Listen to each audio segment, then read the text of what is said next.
Assalamualaikum warahmatullahi wabarakatuh. Salam Om Swastiastu, Namo Buddhaya, salam kebajikan.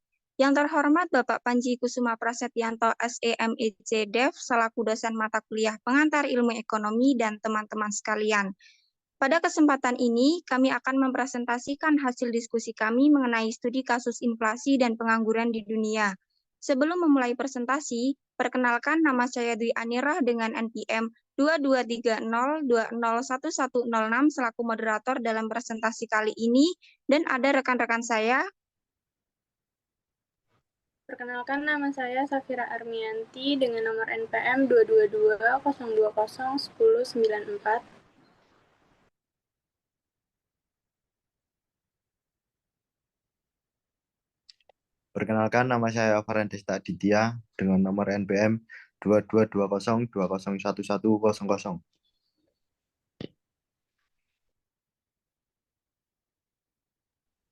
Perkenalkan, nama saya Hanidi Rahma Yulisar dengan nomor NPM 2220201120.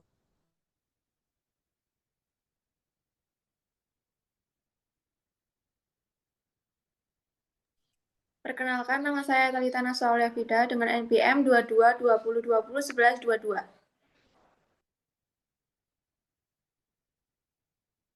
Pengertian pengangguran, yaitu orang yang tidak bekerja sama sekali, sedang mencari kerja, bekerja kurang dari 2 hari selama seminggu, atau seorang yang sedang berusaha mencari pekerjaan.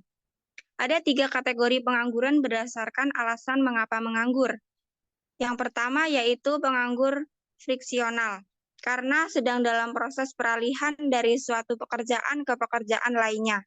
Yang kedua yaitu penganggur musiman, karena kondisi ekonomi sedang mengalami resesi atau dalam kondisi menurun. Dan yang ketiga yaitu penganggur struktural, belum bisa mendapatkan pekerjaan karena ketidakcocokan keahlian yang dimiliki dengan jenis kebutuhan dengan tenaga kerja yang dicari. Materi berikutnya akan dipaparkan oleh Safira Armianti. Waktu dan layar dipersilahkan. Baik, terima kasih waktunya. Di sini saya akan melanjutkan materi dari rekan saya Dwi Anirah. Kategori pengangguran selanjutnya adalah pengangguran penuh, yaitu tidak mendapatkan pekerjaan sama sekali atau tidak melakukan aktivitas yang menghasilkan. Yang selanjutnya adalah penganggur terselubung, yaitu seperti bekerja untuk mendapatkan upah tapi pekerjaan yang dilakukannya tidak produktif. Selanjutnya yang terakhir ada setengah penganggur, yaitu bekerja kurang dari 35 jam seminggu atau tidak sepenuhnya menganggur.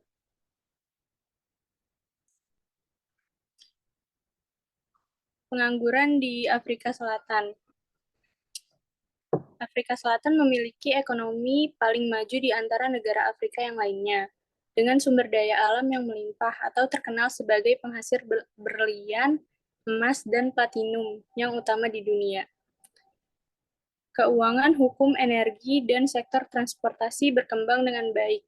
Namun, Afrika Selatan masih menghadapi masalah ekonomi yang merupakan sisa dari masa apartheid, yakni kemiskinan kronis, dan kurangnya pemberdayaan ekonomi antara kelompok-kelompok yang paling rentan. Dalam konteks ketimpangan yang tinggi, pertumbuhan rata-rata sekitar 3,5% sejak tahun 1994 belum cukup kuat untuk mengurangi pengangguran yang diperkirakan mencapai 25%. Sejak berakhirnya apartheid, Republik Afrika Selatan telah mengalami pertumbuhan ekonomi yang berkelanjutan selama 16 tahun berturut-turut. Pemerintah Afrika Selatan berupaya untuk aktif terlibat dalam kegiatan internasional, terlebih dalam perdagangan internasional. Perdagangan internasional adalah perdagangan yang dilakukan oleh penduduk suatu negara dengan penduduk negara lain atas dasar kesepakatan bersama untuk memperoleh keuntungan dari spesialisasi, memperluas pasar, dan menambah pertumbuhan perekonomian negara, transfer teknologi, serta memperoleh barang yang tidak diproduksi di negara sendiri. Langkah awal Afrika Selatan dalam kegiatan perdagangan internasional adalah dengan mengajukan permohonan keanggotaan dalam Lome Convention untuk memiliki akses ke dalam kontrak perdagangan yang menguntungkan. Berikut adalah grafik pengangguran di Afrika Selatan dari tahun 1999 sampai tahun 2020. Terima kasih waktunya, saya kembalikan ke moderator. Baik, terima kasih kepada Syafira Armianti. Selanjutnya akan dipaparkan oleh Hani Dwi Rahma Yulizar. Waktu dan layar dipersilahkan. Baik, terima kasih atas waktu yang telah diberikan.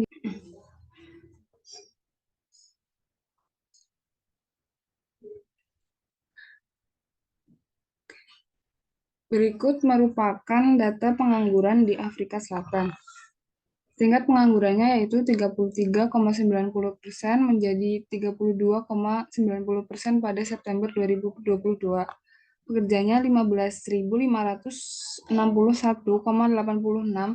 menjadi 15.765 pada September 2022. Penganggurannya yaitu sebanyak 88.000 menjadi 7.700 pada September 2022. Tingkat partisipasi angkatan kerjanya yaitu 58,60% menjadi 58,30% pada September 2022. Upahnya yaitu 23.502 ZAR per bulan menjadi 24.578 ZAR per bulan pada Juni 2022. Upah sektor manufaktur sebanyak 20.901 ZAR per bulan menjadi 21.401 ZAR per bulan pada Juni 2022.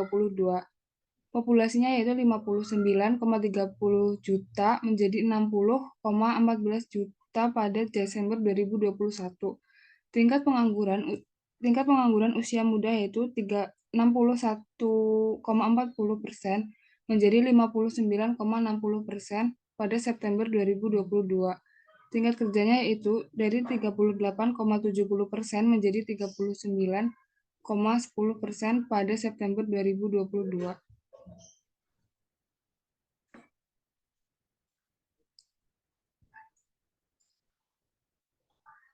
Selanjutnya adalah definisi inflasi.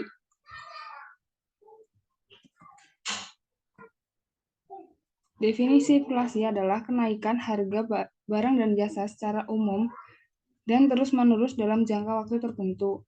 Kenaikan harga dari satu atau dua barang saja tidak dapat disebut inflasi kecuali bila kenaikan itu meluas atau mengakibatkan kenaikan harga pada barang lainnya.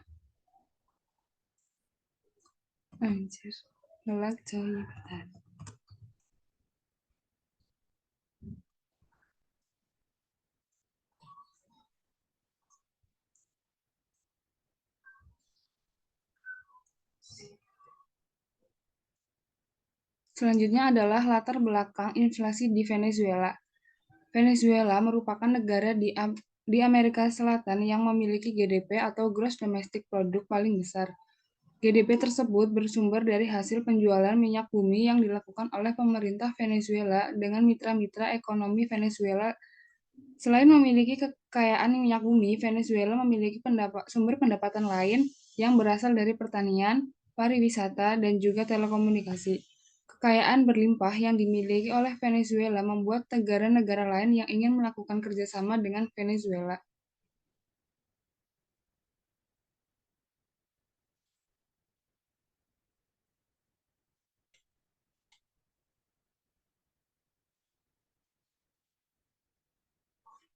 Pada 2014 mengalami krisis ekonomi yang disebabkan oleh penurunan harga minyak dunia. Penurunan harga minyak dunia tersebut berdampak kepada jumlah pendapatan yang diterima oleh pemerintah Venezuela. Krisis ekonomi ini yang terjadi pada pemerintahan Nicolas Maduro, di mana untuk mengatasi krisis ekonomi, Presiden Nicolas Maduro melakukan beberapa upaya seperti penerbitan mata uang virtual atau petro, nilai mata uang tetap yang ditargetkan kepada investor, dan pemotongan biaya impor. Terima kasih, saya kembalikan ke moderator. Baik, terima kasih kepada Hani Dwi Rahma Yulizar. Selanjutnya, materi akan dipaparkan oleh Talitha Nashwa. Waktu dan layar dipersilahkan. Baik, terima kasih atas waktu yang telah diberikan kepada saya. Saya di sini akan melanjutkan pemaparan materi. Upaya yang dilakukan oleh Nicolas Maduro tidak berhasil. Hal ini disebabkan oleh kegiatan penyelundupan minyak yang membuat pendapatan Venezuela semakin menurun, serta buruknya birokrasi Venezuela. Upaya yang tidak berhasil tersebut berdampak kepada krisis dan kelangkaan makanan serta obat-obatan di Venezuela.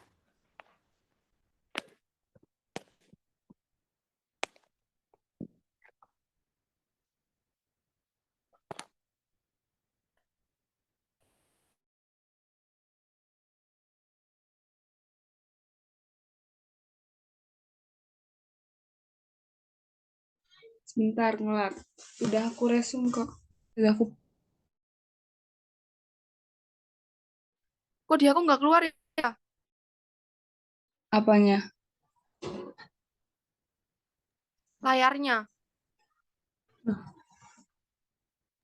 Apa punya aku ya?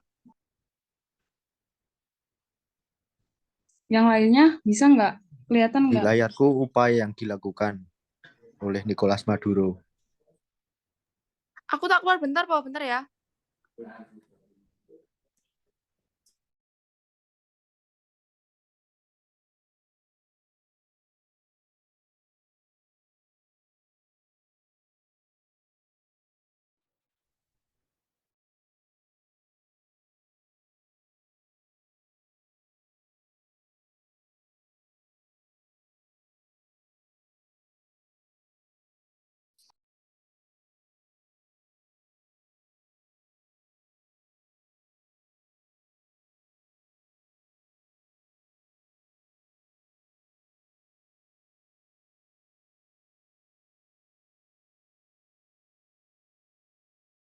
Udah ada.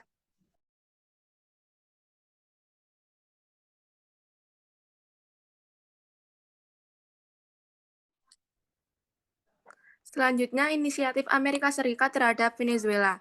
Upaya yang tidak berhasil berdampak pada krisis dan kelangkaan makanan serta obat-obatan di Venezuela, mengharuskan masyarakat Venezuela mengungsi ke negara Brazil dan Kolombia untuk memenuhi kebutuhan mereka.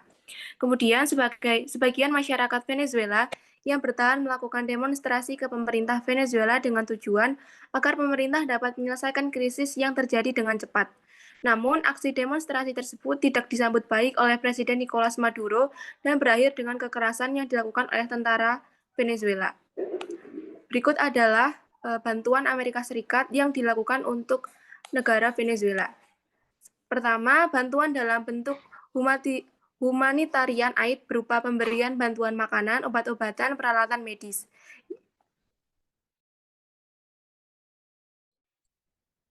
Yang kedua, bantuan ditolak dan keadaan Venezuela memburuk membuat Amerika Serikat menjatuhkan sanksi kepada pejabat Venezuela yang terindikasi melakukan korupsi dan pencurian uang.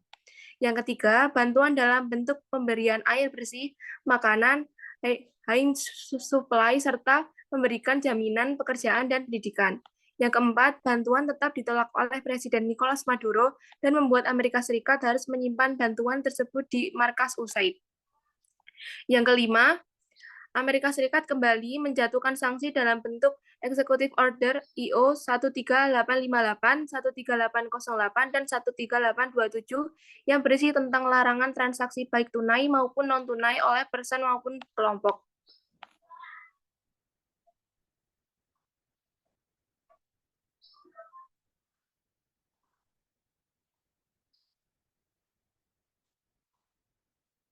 Selanjutnya,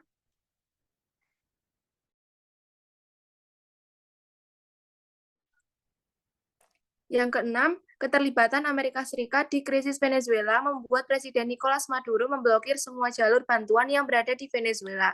Yang ketujuh, Amerika Serikat kembali memberikan bantuan melalui Kolombia, bantuan makanan sebanyak 200 ton dan dalam bentuk alat medis serta perlengkapan lainnya. Yang kedelapan, bantuan kembali ditolak dengan alasan bantuan yang diberikan oleh Amerika Serikat berjumlah kecil dan tidak sebanding dengan sanksi yang diberikan. Yang kesembilan, Venezuela melakukan pemblokiran di jalur laut dan udara, yakni di Curacao di perairan Karibia. Yang terakhir, Amerika Serikat kembali menjatuhkan sanksi IO 13850, 13692, dan 13884 yang secara keseluruhan menjelaskan tentang larangan transaksi dengan Venezuela, pembekuan aset yang berada di Amerika Serikat, serta sanksi berkaitan dengan minyak bumi. Berikut materi yang bisa saya paparkan. Saya kembalikan waktunya kepada moderator. Terima kasih. Terima kasih kepada Talita Nashwa, dan materi yang terakhir akan dipaparkan oleh Farhan Desta. Waktu dan layar dipersilahkan. Terima kasih atas kesempatan yang diberikan oleh moderator. Berikut grafik inflasi di Venezuela.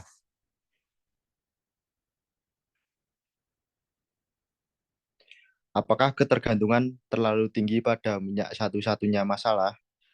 Untuk membuat kebutuhan pokok terjangkau oleh masyarakat miskin, pemerintah menetapkan harga barang dan jasa, mematok dana yang rakyat keluarkan untuk mendapatkan barang-barang seperti tepung, minyak goreng, dan keperluan mandiri. Tetapi ini berarti banyak perusahaan tidak lagi meraup keuntungan saat memproduksi barang-barang ini, sehingga mereka bangkrut. Hal ini ditambah kelangkaan mata uang asing untuk mengimpor bahan kebutuhan pokok, menyebabkan kelangkaan. Pemerintah Chavez pada tahun 2003 memutuskan untuk mengendalikan pasar mata uang asing. Hanya pihak-pihak yang dipandang memiliki alasan kuat untuk membeli dolar, misalnya untuk mengimpor barang, diizinkan untuk menukar bolivar mereka berdasarkan nilai tukar tetap yang ditentukan pemerintah. Karena banyak warga Venezuela yang tidak dapat membeli dolar dengan bebas, pasar gelap berkembang dan inflasi meningkat.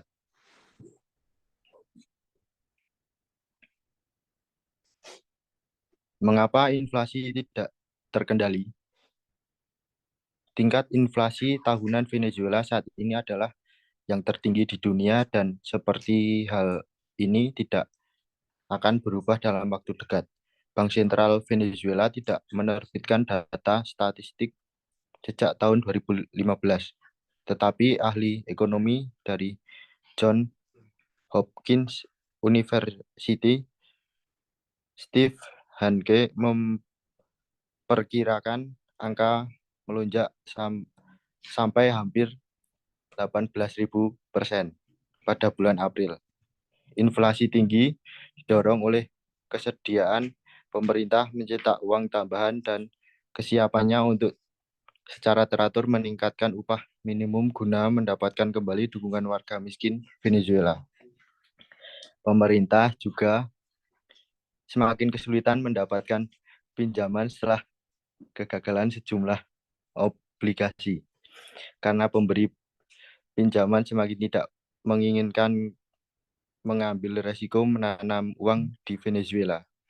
Pemerintah kembali mencetak uang, sehingga semakin menurunnya nilainya dan melonjakkan inflasi.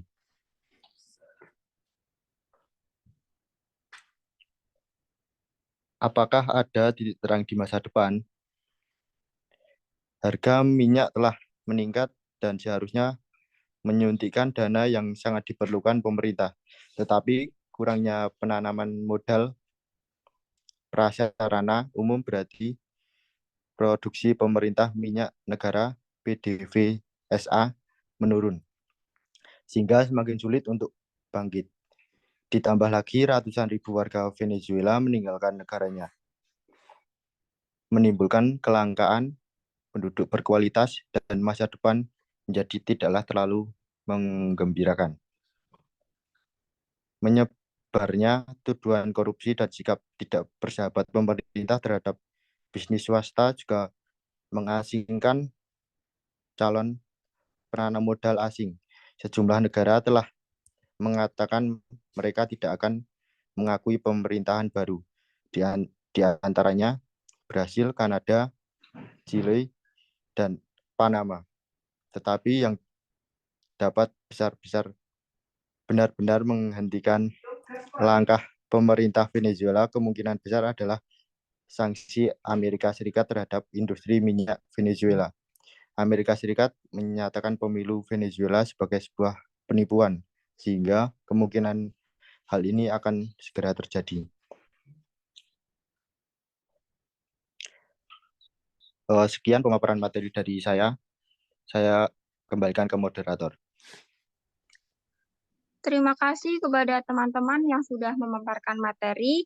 Demikian presentasi kami mengenai studi kasus inflasi dan pengangguran di dunia. Semoga bermanfaat. Wassalamualaikum warahmatullahi wabarakatuh. Waalaikumsalam warahmatullahi wabarakatuh.